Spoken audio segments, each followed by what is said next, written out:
case you missed this, let me go ahead and give you the breaking news of the day. Your Tampa Bay Buccaneers have beaten the Green Bay Packers. Yours truly, and I'm going to pat myself on the back. In March, when Tom Brady got picked up, when Rob Gronkowski got picked up, what did I say? And you guys, Super Bowl or bust.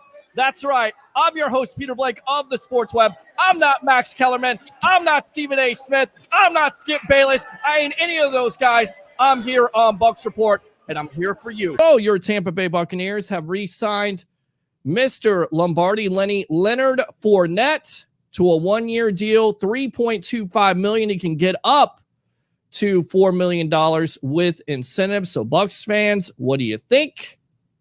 The Bucs are making history with this signing, of course. In fact, according to Andrew Hallman, the Buccaneers are set to return all 22 starters from the 2020 Super Bowl season. Last time somebody did that from week one starters, 1979 Steelers. I was one. I'm not joking.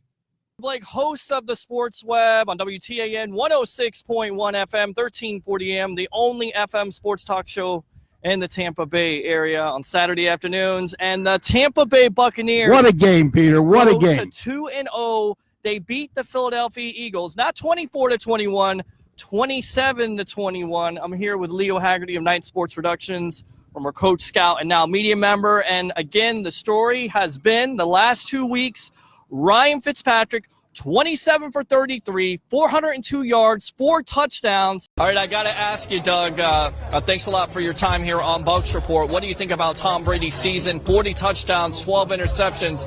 What he's doing right now is amazing. He just marvels. I marvel at what he's doing. At 43 years old, to switch teams, to learn a new offense during a time period where he couldn't get together with the guys, to do what he's done. And then you saw the momentum build throughout the season with him. He's one of a kind. He still has his arm. I always say that he needs just his arm and his head, and that's how he wins. Host Peter Blake along with Blake and Blake's own Mr. Blake Anthony. We have James Morgan of FIU. Reading about you during these practice days, you grew up as a big-time Packer fan. Mm-hmm. What did you learn from Brett Favre and Aaron Rodgers? That's a good question. Brett really was the one who really inspired me as a kid. Mm-hmm. My high school was probably about a minute away from Lambeau Field, and just, going to games. He probably went to 2 games every year and watching him and how he ripped the ball and his fearlessness to throw it. That's the same type of thing that I try to emulate with my game. I think I can make every throw on the field, and I'm not afraid to do that. But then when you get Rodgers, and how well he takes care of the ball and how few turnovers he has, I think that's the other evolution. As you mentioned, taking what they give you, even though I know I can fit the ball in a small window, maybe it's not the best play for us at this time. And so being able to, if you don't have to. Exactly. Yes, sir. So. Of course, you being the former head coach of the Tampa Bay Buccaneers, taking them out of the doldrums. What is your expectations of Bruce Arians this year? What do you think of the hire? What do you think of what he's going to do in 2019 with the Tampa Bay Buccaneers? Well, Bruce and I actually worked together for 3 years in Kansas City, so we know each other very well, longtime friends. He'll bring accountability. He'll bring hard work and a sense of toughness. Now, everybody's got to buy into it and learn the system, but I think they're going to be much better. The worry I have, though, the division is going to be tough. Tyler, talk about Coach Fleck and the impact that he's made in your football career.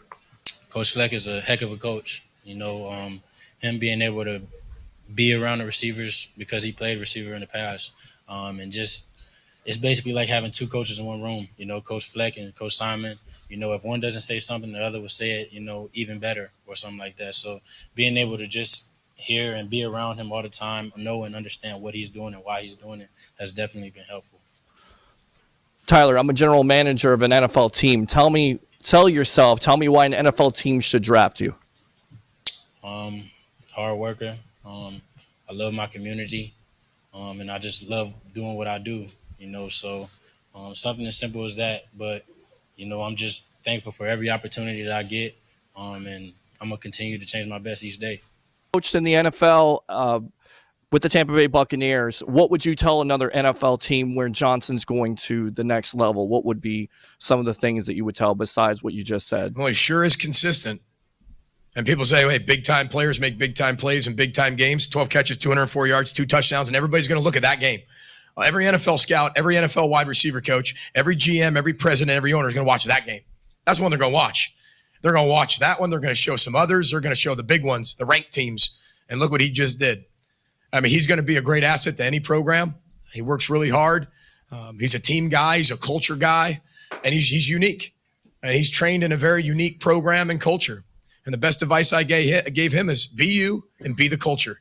And you will stand out like a sore thumb in a positive way in the National Football League. And when you stand out in a positive way in the National Football League, people love that. And it's like the more you do, or the better person you are, and the more team and culture guy you are, the longer those people stay in the NFL. He's going to have a very long career in the NFL. I wish him all the best. He's standing right there. I thank him because he didn't have to do what he did. And when you have players that do that, and that's your second year coaching, and they've had 3 coaches and 3 different cultures, and he decides to stay and do that, and he sets the example for so many because it was his decision. Nobody forced him to stay. He'd made an educated decision, got all the paperwork, didn't let anybody get into his head and give him bad advice. He got the right advice from the people he loves, from the people he trusts, made a decisive decision, said, this is my decision. And this just shows when you get the right decision and he makes the right decision because the educated decision, positive things happen.